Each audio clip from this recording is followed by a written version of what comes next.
Caminar by Skila Brown, pages 71 to 93. Petricchio. Tia Rosa came to Chopin when I was 8, came to tell Mama their father had died. Tia Rosa stayed. Mama said it was time for us to climb the mountain. She packed sacks with blankets, food, warmth, and we walked. For 5 days we walked, slept by the water and walked. She named the plants we saw as we walked. We walked and walked. I can remember every step up the mountain to Patriarchal, but I cannot remember walking back down.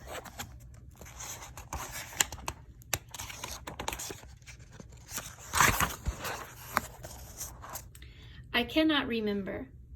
There were plenty of berries to eat, fruit that was sweet. I would not starve. Still, I stopped to dig roots because I remember Flora showing me how. It was after Roberto's brother was taken, after his father was gone. He was telling us his mother was too sad to cook, asking Flora to make him some soup. She smiled at him with only her eyes, took his hand, put it in the earth, pulled up roots together, showed us which roots were good to eat so we could make our own dinners. I remember the dirt Roberto threw at her, how she laughed and laughed. I cannot remember which roots to eat, or if she let go of his hand. Smoke. I was walking, mind empty, eyes taking in all the life around me, mind empty, until the wind carried it to me like a message, filled my nose with a taste of the death, of a year's worth of planting, and I choked and I breathed. The wind reminded me, would not let me forget, would not let me walk away, pulled me back, sent the memory with me, would not let me leave it behind. Helicopters. The day we first heard them over our village like footsteps pounding on the sky, we all looked up, pointed, waved. I wondered what we must have looked like from that high. They flew over our village many times, searching the mountains for something. We didn't care, just reached our arms as high as we could, stretched toward the sky, wanting to be seen. We did not know to be afraid, did not know they were a storm of death searching for a place to reign. When I heard them in the woods alone, I ducked, crouched under a bush, made myself small, tight, still hidden. Night. I stopped walking before the night came so I would have some light to find a tree, so I would have my eyes closed tight before the dark arrived, cold dark. Before I climbed, I took off the sweater, blue as the sky after a storm, tied to my waist, put it on, trapped some heat inside. I would need it for the night, cold night. I wrapped my arms around the trees, fingers brushed against my sleeves, my throat closed at the memory, taking the sweater off the hook, stomping away from our house, warm house. I wished I could go back, let her touch my hair.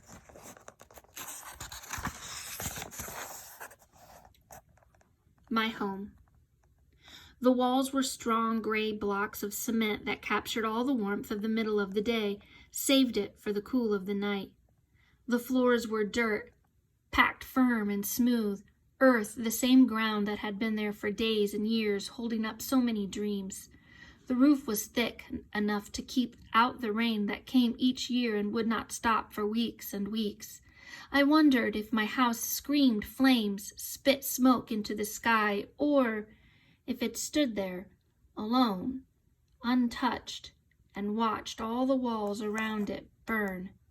I wondered if it stood there still, empty, cold, alone. My dream. Sunset in my village square in front of the church. I am tall, the size of a man.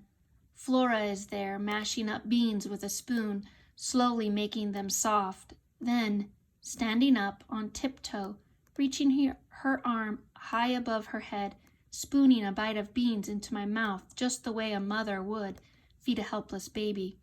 I squirm, I do not want her. Help. They are laughing. All the people of the village. I cannot see them, but I can hear them. I want to take the spoon, feed myself, but I cannot. My arms won't move. Flora does not seem to hear them. She looks at me calm and patient, waiting like she knows what I am about to do, but I do not know myself. I kick, move, fight, thrash, try to do something. I woke up. I could still hear them laughing. Awake, the dream hung over me with early morning mist, left my face cool and damp, clung to me like the clouds cling to the mountain. I breathed in the wet air, stretched my neck, let the dream fade, blurry, fuzzy. But the way it made me feel, mad, impatient, embarrassed, lingered. So did the laughter. My skin prickled, alive. I was not alone. I could hear them. Soft laughter, many footsteps, trees breaking in their path. Someone coming.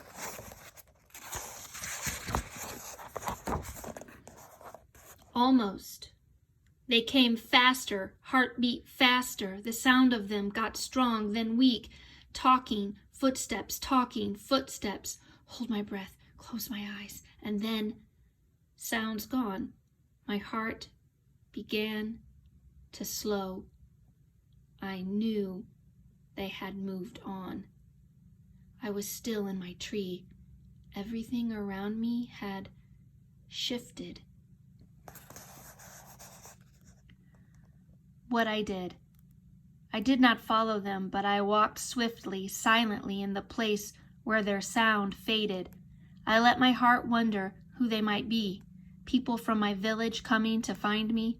Maybe Roberto or Tia Rosa with her baby, or Flora or Mama. But my mind shook my head. I knew my heart was wrong. They were laughing. People from my village would not have been laughing.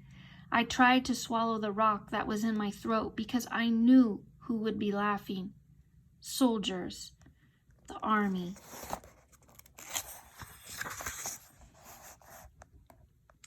A shadow.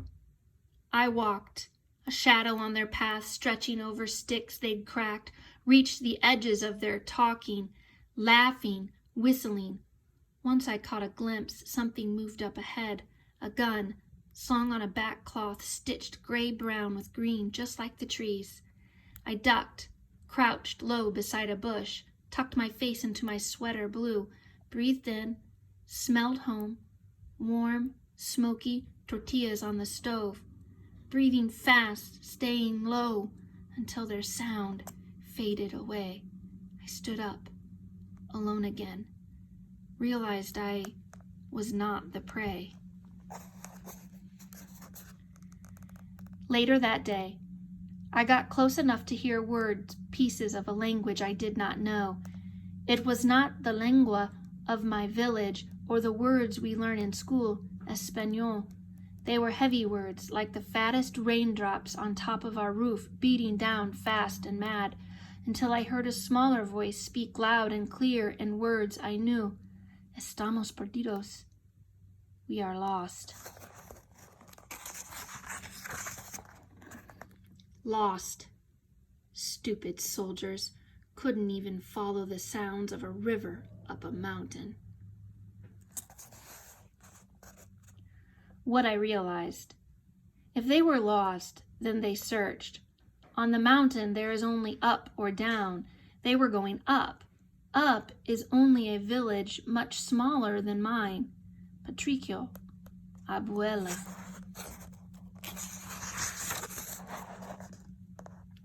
Abuela. Weaving mats on a stool by a fire in her house. Abuela. At the top of the mountain. Abuela. Who rubbed my tired feet with herbs. I saw she, Abuela, had fingers just like Mama's. Abuela, who was up there then, who did not know about those soldiers lost, but on their way. What I did not care about their guns or how their footsteps were so loud. I knew they were so many. or about the popping that I heard from the tree with the mushrooms, or the screams that were so far away I could not tell whose mouth had let them go, or their guns, or how small I was, how alone, or their guns. I just screamed, the loudest roar I could find inside, a roar stolen from an angry jaguar, a roar that said, I am here, I am here, I am here. Attack! I grabbed a limb and waved it in front of me like it was on fire, and a rock was in my hand, and I was raising back my arm and roaring like a plane, and letting go, pushing that rock into the sky, as I saw a head, the first head I saw. The rock rushed through the air with my roar, landed in a bush in front of the one who had pulled his gun around, pointed it right at me. The boy. The rebels. A man stepped in front of me. I saw his back, heard his words. Baha el Mara, Baha el Arma. Put down the gun. A woman stepped beside me, put her hand upon my arm, the one holding the stick, looked at me, spoke. I did not understand her words, but her eyes said, It's okay. I stood, limbs tight with tense, while the backs in front of me moved, legs walking to him, hands patting his back, pushing down his gun. Words, lots of words. I only heard, Solo un niño? Just a boy.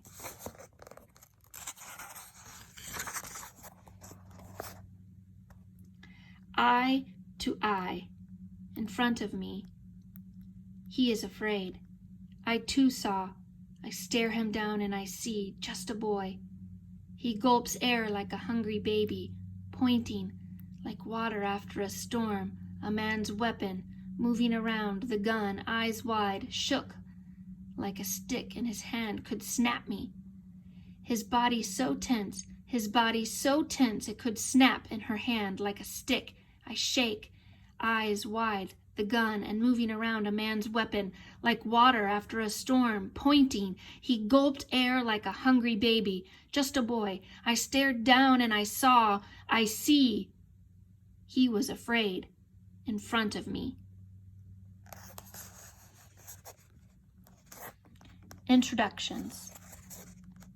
They talked more words I did not understand, but then the man with a red cloth around his neck put down his gun, walked toward me with a smile.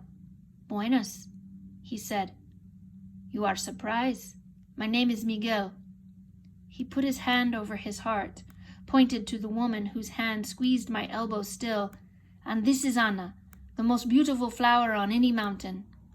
He took her away, her hand, shook her head from side to side, shot words I did not know to Miguel, who only sighed, but they were both smiling. And this is her brother Hector, said Miguel with a nod. I looked around and saw a man scratching his arm. He is here to keep her safe from men like me. Miguel winked. Hector shook his head. They were still smiling. Miguel pointed to the boy. This is their cousin Paco. Who thought you were an animal? Come to be his dinner this very night. Miguel gave Paco a tap, turned to me, lowered his voice to a whisper that everyone could hear. Don't get too close to his mouth, amigo, because he is very hungry, you see. Paco turned red in his cheeks, but even he was smiling. I said nothing, but I felt my cheeks start to twitch. The rebels. Miguel said they were crossing the mountain, going to meet other rebels in a place called Ixanchande. Miguel said they were moving in secret, hiding from the army, planning a way to keep the people safe. Miguel asked, what was my name? Where was I going? And where was I from? I said, I am Carlos, going to Petrichal, and nothing more.